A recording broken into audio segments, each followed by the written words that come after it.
او د یو جذبې مطابق موږ راپاڅېدلي یو. ستاسو یو روپۍ به انشاءالله کې زموږ سره امانت ده. هم تاسو چې څه په سیوینګ راځي څه بچت راځي انشاءالله تاسو دلته به یې ښه مطمئن یې. موږ د خدمت دپاره راغلي یو. موږ ستاسو د معیار مطابق چې کوم دي ستاسو څه ذهنونه وایي د دې علاقې ترقۍ دپاره هم هغه شیانې به کوو.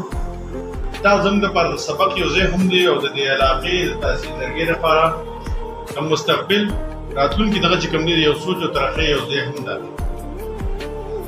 نو زه چې نن دلته ناست یم ستاسو سره په دې حال کې زه دا نه ګڼم چې په دې کې اپوزیشن هم دی او په دې کې چې کوم دی نو حکمران هم پارټۍ والے ناست دي. زه دا ګڼم چې دا زما ټول نه وي د تحصیل لرګۍ لپاره د ترقۍ لپاره موږ یو دغه نن چې کوم دا بجټ پرون پیش شو نن پکې هم بحث شو او په اکثریتي رایې سره چې کوم دی هغه ټول متفق شو.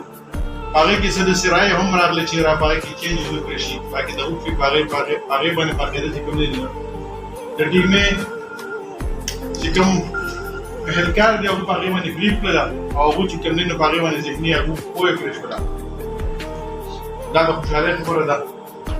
زمونږ د تحصیل لرګۍ چې څومره هم سخت اقدامات دي سخت کارونه دي ما چې څه ولیدل نو یقینا چې په دې کې څه رکاوټ به نه وي د دا اپوزیشن طرف نه د حکمران د طرفه موږ راغلي یو. موږ د دې علاقې د ترقۍ لپاره راغلي یو. موږ راغلي یو څه مقصد دپاره راغلي یو.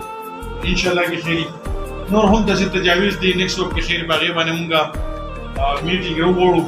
بیا یو بیا به تاسو سره په مشاورت سره اپوزیشن یونس بهي هم دلته نور ملګري هم مختلف اړخ مولانا صاحب دی دې سره مشاورت وکړو.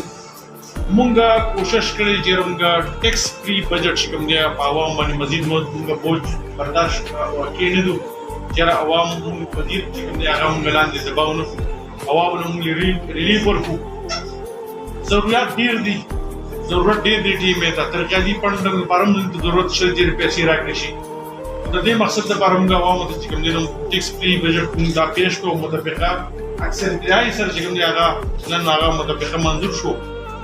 نور داسې تجاویز شته دي څه خبرې شته دي بالکل او په دې باندې موږ باقاعده موږ سوچ هم کړی دی او زموږ په ذهن کې شته دی.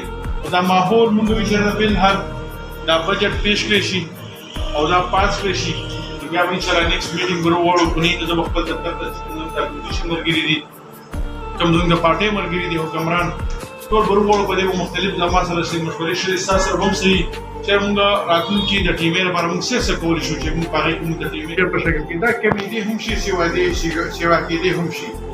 خو یو خبره زما دا خبره واورئ چې زه دلته په دې ټیمې په دې اپس کې ناست یم او تاسو راسره